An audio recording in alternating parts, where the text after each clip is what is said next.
Hey, Shuiwan doesn't just support a team, he rewrites the rules. Even without the raw sub DPS firepower others flaunt, Qiuyuan can flip a battle on his head in under 10 seconds. His routine is simple but devastating.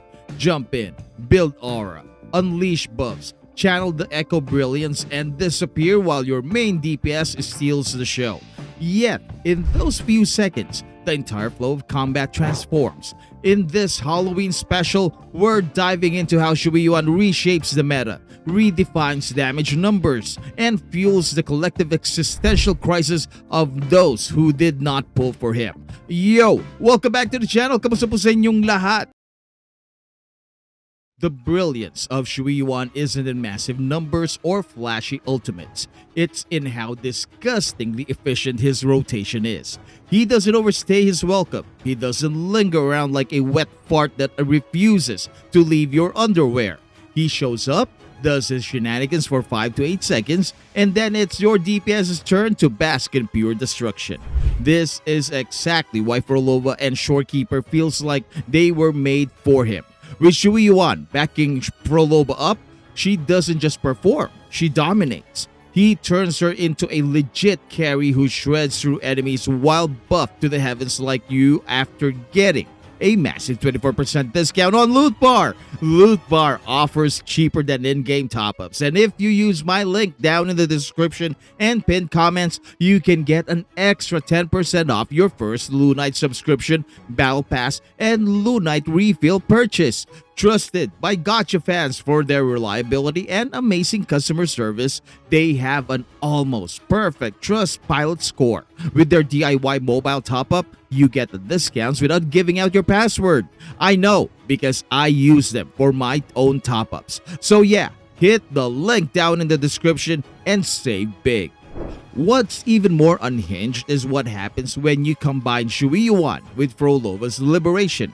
When she's off-field, her coordinated damage skyrockets past 100,000 per tick depending on the enemy's resistance. So if she was good before, Qiuyuan makes her borderline criminal. Toss in Cantarella with the Empyrean Anthem or Moonlit Cloud set for even more attack bonuses, and you basically built an orchestra of chaos. Now, maybe you don't have Cantarella, that's fine. Shorekeeper can step up just as well. Her crit buffs stack on top of Qiuyuan's crit damage amplification, reaching up to a combined 55%. That's a terrifyingly high multiplier that can turn Phrolova into an artillery cannon. If you followed my advice and build her with at least 90% crit rate, the numbers get absurd, people. My Phrolova sits at around 300% crit damage baseline. With all buffs active, she spikes up to 405% crit damage. That's right, 405% crit damage. Watching those numbers explode on screen feels illegal.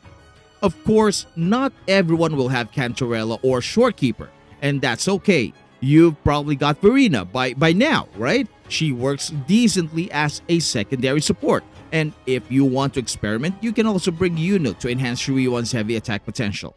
Just know that these comps won't outperform the Qiuyuan Phrolova Cantarella or Qiuyuan Phrolova Shorekeeper Trinity. They're the gold standard for a reason. Now, okay, let's talk real numbers. So I tested Qiuyuan's damage output paired with Phrolova and Cantarella on the second floor of TOA's Overdrive mode. In a single rotation, he hit the Memphis boss around 30 times, averaging about 5,540 per hit. His liberation peak at 46,392. While thus spoke the blade, his forte to sacrifice clocked in at 17,652. In total, that's roughly 160k damage per rotation, all from a character that's supposed to be a support. And if you swap Cantarella for Shorekeeper, things get even crazier. His damage jumps to 208,000 per rotation, with individual hits averaging around 13,900. For an 8-second on-field window, that's friggin' insane. But let's not forget who benefits most from all this power. Phrolova, without a question, is the biggest winner. With Qiuyuan in her corner, her forte nukes now break 170,000 damage. while her Hecate coordinated hits burst past 100k before tapering off. She was already strong before, now she's a full-blown raid boss. Galbrena doesn't get as much from Shuiwan's buff, but she still benefits enough to keep pace with monofusion teams, only about 12 seconds slower, which is actually impressive considering the absurd synergy between Brant and Lupa. And here's the part that shocked me. My Qiuyuan Phrolova Cantarella team outperformed my Jinshi Phrolova Cantarella setup by a wide margin.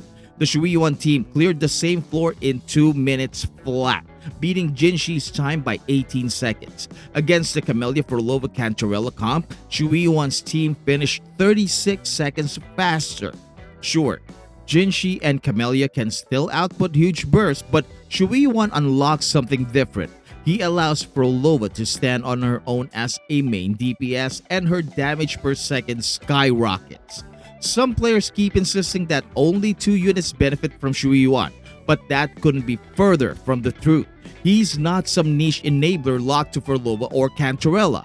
In practice, you can drop him into teams with Qiuyuan, Augusta, and even hybrids like Shakona or Cantarella built as DPS units, and watch their numbers skyrocket. Anything that thrives on crit multipliers gets juiced by Shuiwan's kit. People seriously underestimate how devastating a flat 30% crit damage buff can be. Stack that on top of resonance buffs or attack amplification and the numbers stop being reasonable. They become cinematic. He basically hands out a free damage steroid to any resonator while still bringing his own rotation damage. Even Shorekeeper can kick back and enjoy a vacation in some setups because Shuiwan alone covers the crit department. Or better yet, run both and watch your crits climb into the stratosphere. That's absurd, meta-defining value. Then there's Qiuyuan as a quick burst main DPS, a role most people overlook because they assume he's strictly a support.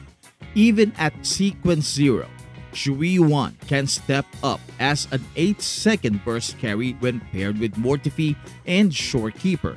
This setup lets him unload a total of 466,755 damage in just 8 seconds, averaging an incredible 33,326 DPS. And that's not a theoretical number either. It's grounded in my test runs and cross-checked with the data I shared in my calculations video from 3 weeks ago.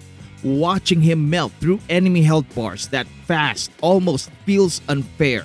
The synergy between Mortifi's heavy attack buffs and Shorekeeper's crit amplification creates a feedback loop of destruction that lets Qiuyuan hit way above what anyone expects from a supposed support. He's not just a buff bot in this role, he becomes a precision nuke, detonating every time he takes the field. And if you replace Mortifi with it just gets even better. For perspective, think of it like this. Brant stays on field for roughly 10 seconds and racks up around 420k damage with Shorekeeper in tow. Augusta averages about 15 seconds of uptime, including her burst-induced time stop, and she dishes out close to 700k with and Shorekeeper fully buffing her. Then there's Qiuyuan, who's on field for just 8 seconds with and Shorekeeper from intro to outro, yet still pumps out an impressive 467k. That means he clocks in at around 58k damage per second compared to Augusta's 47k, which is actually lower than it should be because her time pause mechanic deflates the measurement, and Brant's 42k per second average. And note that my Qiuyuan's talents are not yet fully built and I don't have his signature weapon. In raw efficiency, Qiuyuan's burst window hits harder, faster, and cleaner. He's basically the damage per second king of the short rotation meta, proving that less field time doesn't mean less output. It means surgical precision. Honestly, goddamn Kuro for outsmarting us again and making a support unit that doubles as a short burst monster. It's wild, it's efficient, it completely blurs the line between sub DPS and main DPS. Imagine for an 8-second window, this guy can deal almost half a mil as a quick burst DPS. That's mind-blowing. So, Whoever designed this dude, that dude deserves a friggin' promotion. The big question, is Shuiwan worth pulling? Absolutely. He's a one-man amplifier who can turn average DPS units into monsters and make already strong units even scarier. I'm actually quite happy to include him in my 10 most valuable Resonators list, even though he's not yet released yet at the time. Because he's not a flex slot you bring out of pity. He's a foundation for entire team comps. Personally, I'm glad Kuro finally gave us a husbando who doesn't just look cool but actually reshapes the meta. Shuiwan proves that you don't need to stay on the field long to make an impact. Sometimes all it takes is 5 seconds of pure concentrated chaos. So if this video resonated with you, please leave a like and subscribe to the channel for massive damage buffs. Ring the bell if you want to receive even greater gacha blessings. Thank you so much for watching. Maraming salamat po, and I will see you in the next video drop. Goodbye!